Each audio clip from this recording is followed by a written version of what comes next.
Hello, everybody, and welcome to another edition of WB Mason Presents the Joe Girardi Show here on, yes, the star of the show is the manager of the New York Yankees. That's Joe Girardi.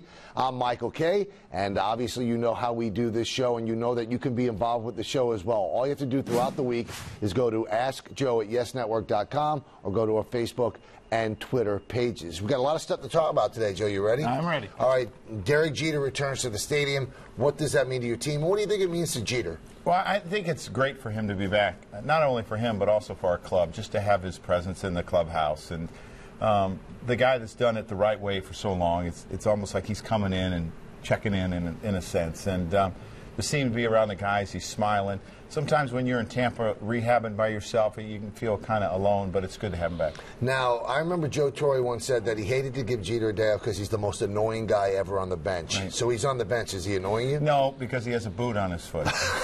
And he knows that he can't go in. But if he could go in, he probably would be. And seeing all these lefties, I think he's chomping at the bit a little bit. All right, what do you think? You think you see him back? And when you see him back, you think you're going to see the old Derek Jeter? I do. I really do. I think we're going to see him back. And I think we'll see him play at the level he did last year when he gets back. But, you know, it's going to have to go slow because he's going to be in the boot for a while, and then he's going to have to go through basically a spring training. You know, it's weird, Joe. I know you don't follow the blogs and stuff like that. At least I don't think you do. No, I don't. And before the press conference, people were actually saying, well, he's going to retire. I know he's going to retire.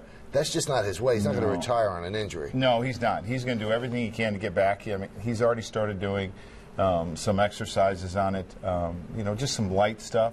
He wants to stay in shape. He wants to get back. All right, now injuries are a big part of what the Yankees have done this year.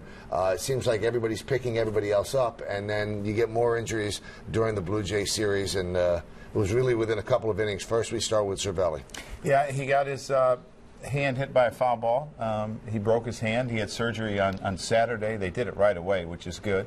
Hopefully he won't be out too long. Hopefully that bone heals in 4 to 6 weeks and we can get him back out here. What do you tell this guy after what happened last year? I gave him a hug. Did you? What I did, yeah. And I told him this is just going to make you better and it's going to make you stronger. And you're going to have to, you know, we're going to get through this and you're going to be back out there. And I talked about, you know, think about where you were last year at this time. Now you're playing at an extremely high level, and you'll get right back there. How down was he? He was down. Because of what he's done and what he's been through. You know, to go down and have to swallow your pride like he did last year and to work his tail end off, play winter ball to be ready for spring training to try to earn a job and earn playing time. He did all the right things, and then you have this unfortunate incident. All right, Austin Romine comes up. What do you expect from him? We expect him to play well. I mean, this is a young man that we believe has a chance to be an everyday catcher in the big leagues, and he's a guy that was playing well in AAA. Unfortunately, you know, his progress was derailed with a back injury last year. I think he only had about 50, 60 at-bats in AAA.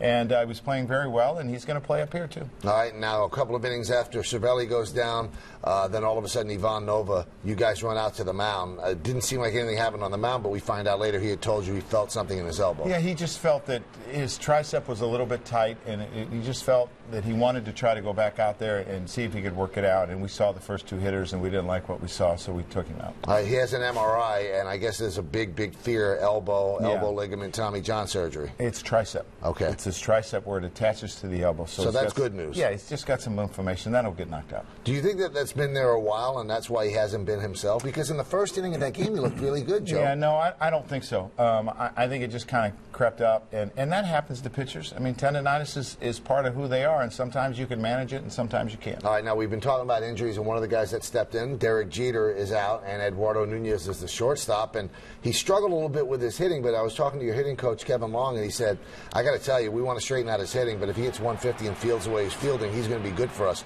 Why is he doing so well on the field? I think because he's playing every day, and I think he's relaxed. Last year, he had to move all around. He had to play third, short, second. He played in the outfield, and I just think it was something that was uncomfortable for him because he had never really been a utility guy. He had always been an everyday shortstop. Now he's playing every day in the same spot. He knows he's going out there every day, and he's playing great. All right, can he hit? Oh, yeah, he's going to hit. I mean, we've seen some of the line drives he's hit. He's had some line drives caught.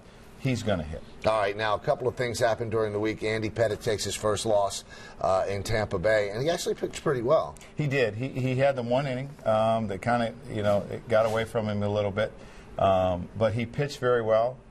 We had the air in the right, which allowed the guys to get to second and third, and he had to strike 2 guys out, and it looked like he was going to get out of the inning, but Zobrist got a hit, and then I think it kind of wore him down because they threw about 35 pitches at him. Another pretty good start by Kuroda against the Jays, and he's been exactly what he was last year. Yeah, and he really didn't have a whole lot on Thursday night, the first game against the Blue Jays. He didn't really have a sinker. He didn't find his slider till his 3rd inning. His split was okay. His curveball was okay, but he found a way to get through it. Now, Phil Hughes actually did a good job against the Rays, and Paul O'Neill had told me on the broadcast the other day, he said that's about as well I've ever seen Phil Hughes throw in a long, long time. I would have to agree. I thought he had all his pitches. I thought him and Stu executed a very good game plan. They used his curveball, they used his slider, they used his changeup, moved his fastball in and out. And Phil can get a little fastball happy at times because he's got a good one and he gets a lot of swings and misses. But I think he'll get more the more he mixes. Now, the day that Ivan Nova was taken out of the game early, then David Phelps came in, actually pitched well. He's your new starter until Correct. Nova gets back. He had 9 strikeouts as well. What was working that day? He had great location. I thought his curveball was excellent that day as well, and he got a lot of swings and misses on it. So he's going to start. I mean, he's pretty built up. His last 3 outings, which have been every 5th day, he's went like 55, 65, 75. So I really believe you get 90 pitches out of it. All right, so he goes into the rotation. You call it Vidal Nuno. What about this kid? I know you used him a lot in spring training. Yeah, he made a lot of starts for us, knows how to pitch. He's got 4 different pitches he can go to. He's going to change speeds. He's going to live on the edges. He's pitched really well in AAA, and we liked what we saw in minor league camp. Chris Stewart, he's going to see more action until Romine feels comfortable. Are you okay with Chris Stewart? Oh, yeah. I mean, this guy can catch, he can throw, and he's had some big hits for us. I mean, he really has. He swung the bat pretty well. He lays down a bunt on Saturday to get a base hit. He's a smart player, and he'll do a good job. Finally, Ichiro looks like he's starting to hit. Yeah, it's good. He's starting to come out of it. We're seeing, at least a hit every day, 2 hits some days, and he's starting to swing the bat. You're seeing him drive some balls, so we're pleased. All right, no one's ever going to say that the Yankees are the little engine that could. That's just not the way they're built. They have a high payroll. They've got that interlocking NY.